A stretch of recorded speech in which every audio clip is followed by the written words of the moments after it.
Welcome to एडुजोस में आप सभी लोगों का स्वागत है। दोस्तों, आज 13 मार्च के करंट अफेयर्स इस वीडियो में हम लोग डिस्कस करेंगे। इस वीडियो में आपको करंट अफेयर्स का रिवीजन कराया जाएगा, इंपॉर्टेंट फैक्ट बताए जाएंगे और स्टैटिक जीके के क्वेश्चंस भी कवर कराए जाएंगे।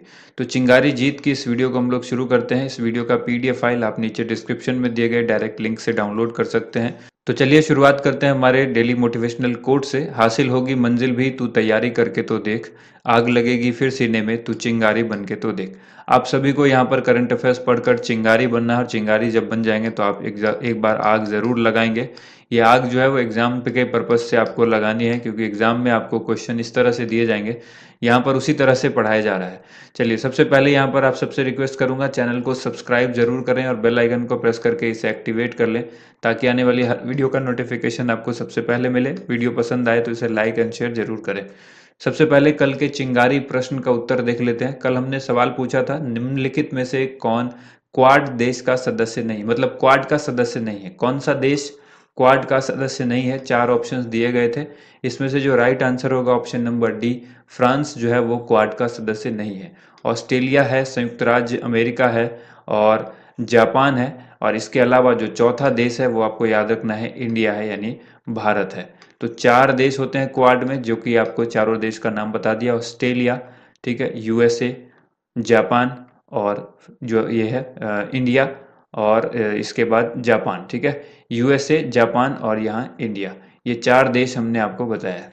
बढ़ते हैं करंट अफेयर्स की तरफ। हाल ही में राष्ट्रीय अपराध रिकॉर्ड ब्यूरो ने अपना कौन सा स्थापना दिवस मनाया है। एनसीआरबी ने अपना स्थापना दिवस मनाया है। इसका राइट आंसर हो जाएगा ऑप्शन नंबर डी, 36वां स्थापना दिवस मनाया गया है। हाल ही में राष्ट्रीय अपराध रिकॉर्ड ब्यूरो ने अपना 36वां स्थापना दिवस मनाया।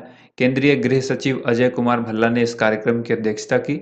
नेशनल क्राइम रिकॉर्ड ब्यूरो, जिसको हम लोग एनसीआरबी कहते हैं, राष्ट्रीय अपराध रिकॉर्ड ब्यूरो, और इसके बारे में जान लीजिए। एनसीआरबी की स्थापना जो है वो केंद्रीय गृह मंत्रालय के अंतर्गत वर्ष 1986 में की गई थी। इसका मुख्यालय न्यू दिल्ली में है और इसके जो वर्तमान में डायरेक्टर हैं रामफल पवार हैं। एनसीआरबी नीति संबंधी मामलों और अनुसंधान के लिए अपराध, दुर्घटना, आत्महत्या, जेल संबंधी डेटा के प्रमाणिक स्रोत के लिए नोडल एजेंसी है। अगला सवाल है, हाल ही में किसे international women of courage award 2021 से सम्मानित किया गया है। इस क्वेश्चन का आंसर हो जाएगा ऑप्शन नंबर बी, गोशलाया शंकर, ठीक है।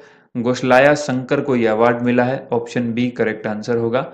हाल ही में तमिलनाडु की गोशलाया शंकर को international women of courage award 2021 से सम्मानित किया गया है, ठीक है। गोशलाया शंकर जाति विरोध कार्यकर्ता और ह्यूमन राइट्स डिफेंडर हैं। यह अवार्ड उस महिला को दिया जाता है जो दूसरों का जीवन बेहतर बनाने के लिए असाधारण साहस, शक्ति और नेतृत्व का प्रदर्शन करती हैं। इंपॉर्टेंट फैक्ट यह है कि इस पुरस्कार की शुरुआत वर्ष 2007 में की गई थी। करंट अफेयर्स रिवीजन में याद रखिएगा, हाल ही में भारतीय कृषि अनुसंधान परिषद को इंटरनेशनल किंग भूमि बोल वर्ल्ड सॉइल अवार्ड दिया गया है। अगला सवाल है, मलेरिया मुक्त प्रमाण पत्र हासिल करने वाला मध्य अमेरिका का पहला देश कौन बना है। मलेरिया मुक्त प्रमाण पत्र हासिल करने वाला मध्य अमेरिका का पहला देश बना है El Salvador. Option number D इसका करेक्ट आंसर होगा। यहाँ पर आपको याद रखना है, अल साल्वाडोर विश्व स्वास्थ्य संगठन से मलेरिया मुक्त प्रमाण पत्र हासिल करने वाला मध्य अमेरिका का पहला देश और संपूर्ण अमेरिका में ऐसा तीसरा देश बन चुका है। इससे पहले मलेरिया उन्मूलन करने वाले अमेरिकी क्षेत्र के अन्य दो देश पराग्वे 2018 में और अर्जेंटीना 2019 हैं, ठीक है।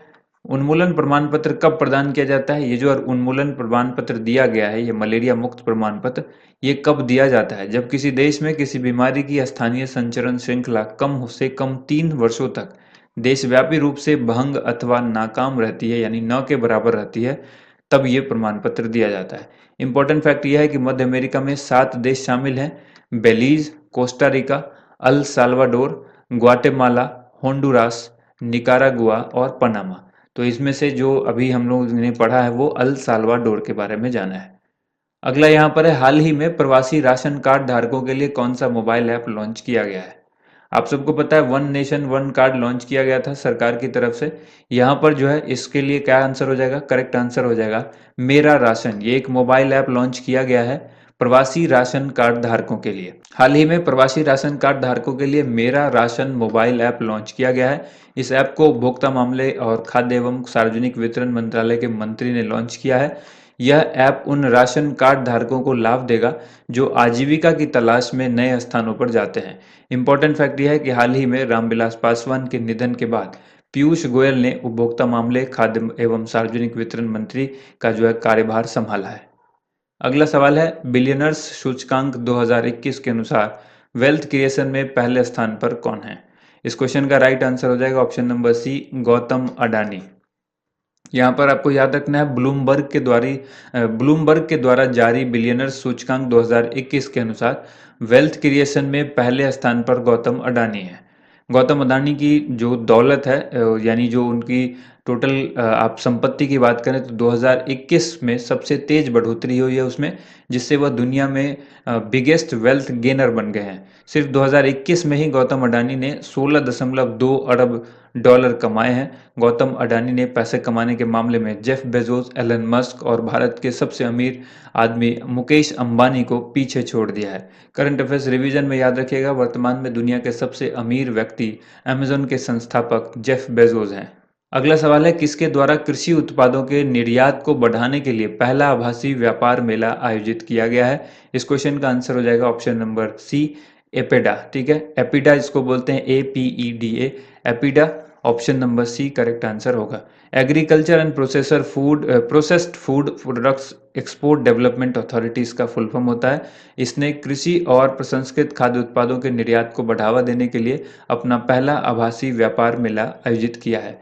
इस मेले की थीम आपको याद रखना है, भारतीय धान और कृषि कमोडिटी।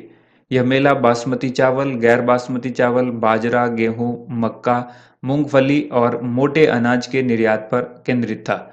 एपीडा के बारे में जानिए। इसकी स्थापना 1986 में हुई थी।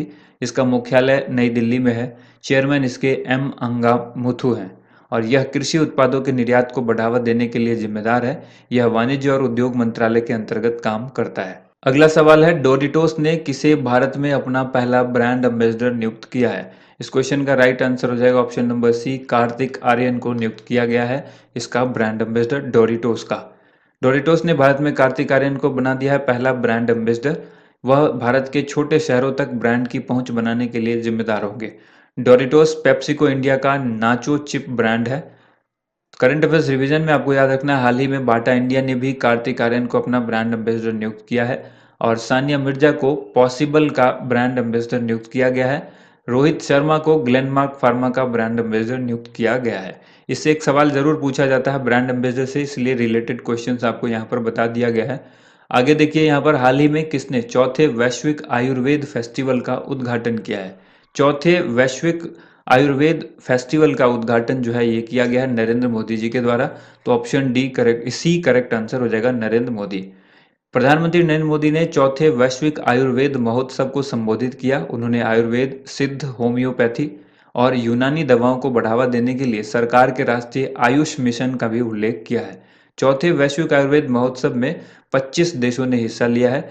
आयुष का मतलब आप सबको पता होना चाहिए, आयुर्वेदा, योगा, नेचुरोपैथी, यूनानी, सिद्धा एंड होम्योपैथी। ये इसका पूरा फुल फॉर्म होता है जो आपको याद रखना है। कई बार इसमें एग्जाम में पूछा जा चुका है आयुष में एच का मतलब क्या है या ए का मतलब क्या है, इस तरह से सवाल पूछे जाते हैं। आयुष मंत्रालय को 9 नवंबर 2014 को आयुष विभाग को विस्तृत कर बनाया गया था। वर्तमान में आयुष मंत्री श्रीपद येसो नाइक है।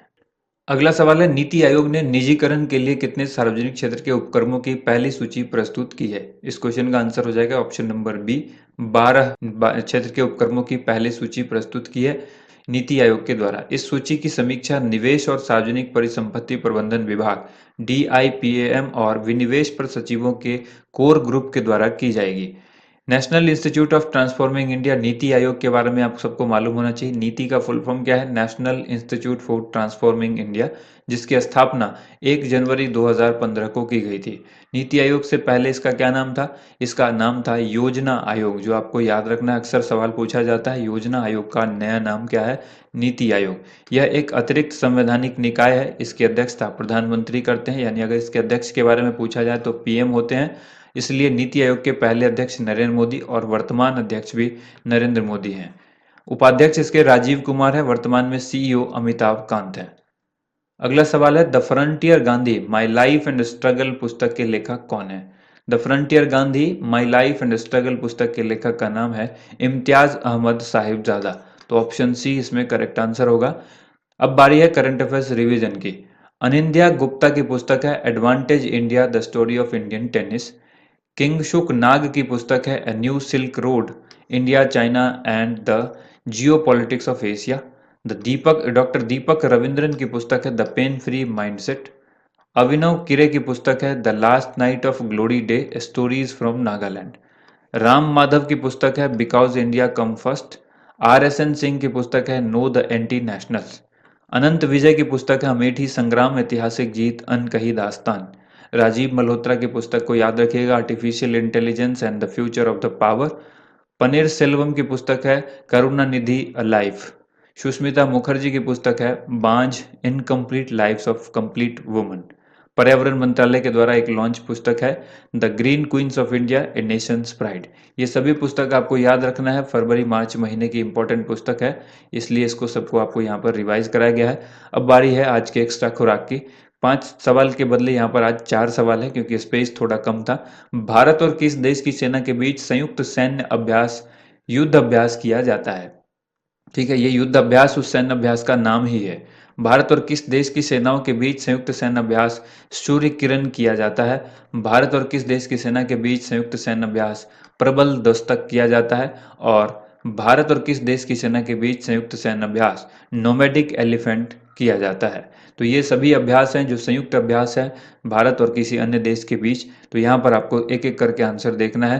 पहला आंसर हो जाएगा युद्ध अभ्यास जो है वो अमेरिका और भारत के बीच होता है। दूसरा है भारत और किस देश की सेना के बीच संयुक्त सैन्य अभ्यास सूर्य किरण, तो सूर्य किरण भारत और नेपाल के बीच होता है। इसके बाद है भारत और किस देश की सेना के बीच संयुक्त सैन्य अभ्यास प्रबल दोस्तक। प्रबल दोस्तक जो है वो कजाकिस्तान के थ्रू होता है, भारत और कजाकिस्तान इसमें हिस्सा लेते हैं। और चौथा है भारत और किस देश के बीच नोमैडिक एलिफेंट होता है, तो ये जो एक्सरसाइज है ये भारत और मंगोलिया के बीच होता है। अब बारी है आज के चिंगारी प्रश्न की। कच्चे फलों को कृत्रिम रूप से पकाने के लिए किस गैस का प्रयोग किया जाता है? इस क्वेश्चन का आंसर आप सभी को कमेंट बॉक्स में लिखना है।